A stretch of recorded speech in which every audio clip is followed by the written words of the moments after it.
स्वागत है आपका अपने YouTube channel bright academy classes पे। हम क्लास 9 का मैथ चैप्टर फर्स्ट जिसका नाम नंबर सिस्टम है वो लेके चल रहे थे। हमारे पिछले वीडियोस में पार्ट 1 एंड पार्ट 2 कंप्लीट हो चुका था। आज हम लेके आए आपके लिए पार्ट 3। ठीक है, पार्ट 3 लेके आए। पार्ट 1 एंड पार्ट 2 में हमने नंबर सिस्टम के बेसिक्स को समझ लिया था कि रेशनल नंबर क्या होते हैं, इरेशनल नंबर क्या होते हैं, और फिर क्या देखा था हमने, होल नंबर, नेचुरल नंबर, और क्या देखा था, इंटीजर देखा था। ये सब हमने कवर कर लिया था। अब इस पार्ट में हम आपके लिए लाए हैं बेसिक्स, थोड़ा और है उसको देख लीजिए। फिर हमारे पार्ट 5 से या फिर पार्ट 6 से, पार्ट 5 से ही आपका लेसन चलने रहेगा। ठीक है, ये हमारा पार्ट 3 है, इसमें हम कुछ और बेसिक्स को देखेंगे। ठीक है, पिछले वीडियोस का थोड़ा रिवीजन कर लेते हैं, फिर आगे शुरू करते हैं। हमने पिछले वीडियो में क्या देखा था, रैशनल नंबर देखा था, रैशनल नंबर, और क्या देखा था, ई रैशनल नंबर, यानी परिमेय संख्या और अपरिमेय संख्या देखा था। ठीक है, परिमेय संख्या किसे बोलेंगे, जिसे p बाई q के फॉर्म में लिख दे उसे परिमेय संख्या बोलेंगे। और क्या पढ़ा था पॉसिबिलिटी इसके होने की कि q का मान 0 नहीं हो सकता है, एंड p एंड q क्या है, इंटीजर है, यानी पूर्णांक है। हमने ये कवर कर लिया था। अब हम इरेशनल को भी उस वीडियो में देखे थे। इसमें क्या देखा था, यही देखा था कि p बाई q के फॉर्म में नहीं लिख सकते हैं, इसी को बोलेंगे इरेशनल नंबर। इसमें q का मान 0 हो सकता है, इसलिए 0 भी क्या है, एक अपरिमेय संख्या है। ठीक है, हमने ये देखा था। इसलिए पहले वाले वीडियो में rational number, irrational number cover किया था। अब इससे रिलेटेड एक सवाल बता देता हूँ, फिर हम लोग आगे का टॉपिक देख रहे हैं। ठीक है, क्वेश्चन एनसीईआरटी में था, एक्सरसाइज से उठाया हूं। ठीक है, खोलेंगे मिल जाएगा। उसमें ऐसे क्वेश्चन पूछा था कि 2 और एंड 3 के बीच में, 2 एंड 3 के बीच में 5 परिमेय संख्या बताइए। ठीक है, यही क्वेश्चन पूछा था कि 2 और 3 के बीच में 5 परिमेय संख्या बताइए। ठीक है, डाटा बदल गया होगा पर टाइप यही है। ठीक है, 5 परिमेय संख्या आपको क्या बताना है, 2 और 3 के बीच में। तो पहले देखेंगे 2 और 3 परिमेय संख्या है, बोलोगे यार सर इसका अपान 1 कर देंगे और इसका अपान 1 कर देंगे, कट के तो फिर 3 और 2 ही आना है, इसलिए ये क्या है, परिमेय संख्या है। p बाई q के फॉर्म में लिखे है, हाँ सर p बाई q के फॉर्म में दोनों लिखे हैं, इसलिए हम बोल सकते हैं कि ये एक परिमेय संख्या है। सर और इसके बीच में 5 परिमेय संख्या निकालने को निकाल देंगे, 2.1 करके, 2.2, 2.3 ऐसे करके भी निकाल सकते हैं। पर एक विधि आती है जिसका नाम है परिमेयीकरण करके। ठीक है, रेसिप्रोकल करके। कैसे करेंगे देखिए, इसमें आप कर दीजिए ऊपर नीचे 10 का गुणा, और इसमें कर दीजिए आप ऊपर नीचे 10 का गुणा, दोनों में कर दीजिए। देखिए क्या आएगा, 10 का जब 2 में गुणा करेंगे 20, इसमें करेंगे 10, ये हो गया 20/10, कट के फिर 2/1 ही आना है। ठीक है, ये कर लिए। फिर इसमें करिए, ये हो जाएगा 30 और ये हो जाएगा 10, कट के फिर 3/1 ही आएगा, इसलिए हम इसको क्या लिख सकते हैं, देखिए हम लिख सकते हैं 20/10, 30/10। अब इसके बीच में हमको परिमेय संख्या बताना रहेगा विदाउट पॉइंट वाला, तो फटाक से बता देंगे, हाँ सर 21/10, 22/10, 23/10, 24/10। ठीक है, हमें 5 निकालना था, कितने निकाले, 1 2 3 4 और 25/10। आगे भी निकाल सकते हैं, कितना पूछा है, 5 पूछा है, यही 5 निकल गए। ऐसे आप सवाल को हल कर सकते हैं। ठीक है, सवाल समझ में आया होगा, आप इसका स्क्रीनशॉट ले लीजिए। ठीक है, अब हम अगला शुरू करते हैं अपना। हमने इरेशनल रेशनल नंबर कवर कर लिया। अब हम देखेंगे डेसिमल एक्सप्लेनेशन के बारे में। क्या देखेंगे, दशमलव प्रसार जिसको बोला जाता है, क्या बोला जाता है, दशमलव प्रसार। ठीक है, हम क्या देखेंगे, दशमलव प्रसार, डेसिमल एक्सटेंशन, डेसिमल एक्सपेंशन,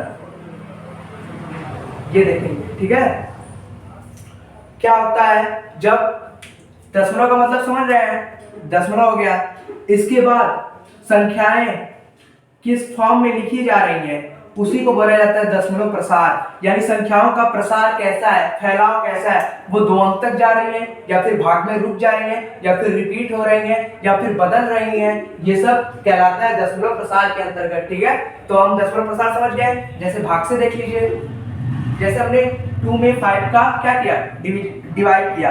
2 में 5 का 2 2 जा 4, 1 आ गया, दशमलव लगा के 2 5 जा 10, 2 5 जा 10, दशमलव क्या 0 बढ़ाएंगे, 2 5 जा 10 कर दिया। यानी ये जो डिवाइड है ये 2.4 यानी दशमलव के बाद एक अंक पे क्या हो गई, शांत हो गई। जब भाग शांत हो जाती है तो उसे बोला जाता है शांत दशमलव प्रसार या फिर शांत दशमलव भिन्न भी इसको बोला जाता है। इसी को बोला जाता है क्या, अंग्रेजी में टर्मिनेटिंग डेसिमल एक्सपेंशन, यानी शांत दशमलव प्रसार। समझ गए होंगे। अभी हम टाइप में भी समझेंगे, बस इतना समझिए कि डेसिमल एक्सपेंशन क्या होता है, यानी दशमलव के बाद संख्याएं कितनी आगे तक जा रही हैं या फिर रुक जा रही हैं, उसी को बोला जाता है दशमलव प्रसार। ठीक है, अब हम टाइप देखेंगे फिर उसके एग्जांपल्स कवर करेंगे। ठीक है, देखिए डेसिमल एक्सपेंशन का मेनली पहले 2 टाइप होता है। एक होता है टर्मिनेटिंग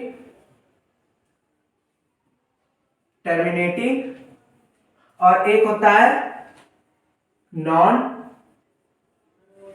टर्मिनेटिंग। ठीक है, यानी एक होता है शांत यानी टर्मिनेट हो जाए और एक होगा अशांत यानी जो शांत ही ना हो, वो आता जाए। ठीक है, शांत में क्या हो जाएगा सर, अभी बताएं 2.5 शांत हो सकता है, जैसे इसका ये किसका है 5/2 का है, और भी लिख सकते हो जैसे 2.45, ये सब शांत हो जाएंगे। ठीक है, और क्या लिख सकते हैं, और भी बहुत सारे एग्जांपल हैं। ठीक है, बस इतना समझिए जो दशमलव के बाद जो भी भिन्न दशमलव के बाद शांत हो जाए, ठीक है, यानी दशमलव के बाद टर्मिनेट हो जाए, रुक जाए, उसी को बोला जाता है शांत दशमलव प्रसार या शांत दशमलव भिन्न बोल सकते हैं। ठीक है, अब हम इसको देखेंगे, रुकिए इसको भी देख लीजिए। इसके पहले 2 टाइप होते हैं। अशांत मतलब समझ ही रहे हैं, ये आगे बढ़ता चला जाएगा, जैसे 2 पॉइंट है तो 3 5 4 5 6 1 2 5 ऐसे आगे बढ़ता चला जाएगा, टर्मिनेट होगा ही नहीं, रुकेगा ही नहीं, उसे बोलेंगे अशांत। ठीक है, इसके 2 टाइप होते हैं। पहला होता है non terminating repeating, non terminating repeating यानी जो संख्या है वो रिपीट हो रही है, और एक होता है non terminating non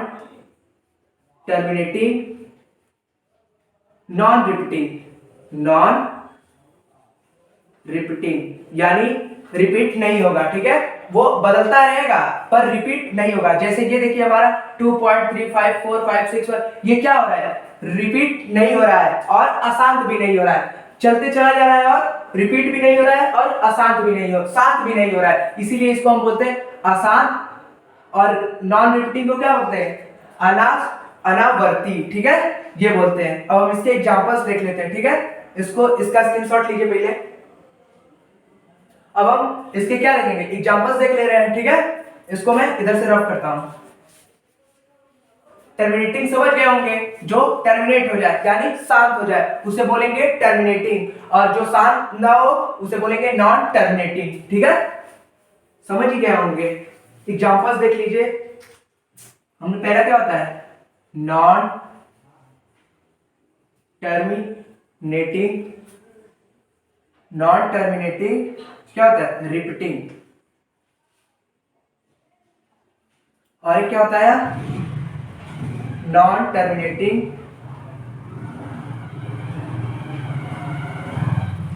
non repeating यानी टर्मिनेट होगा पर कैसे होगा, जैसे हम लिखे 2.5 फिर ये 2.5 2.5 2.5 ऐसे क्या होगा, ये रिपीट होता जाएगा।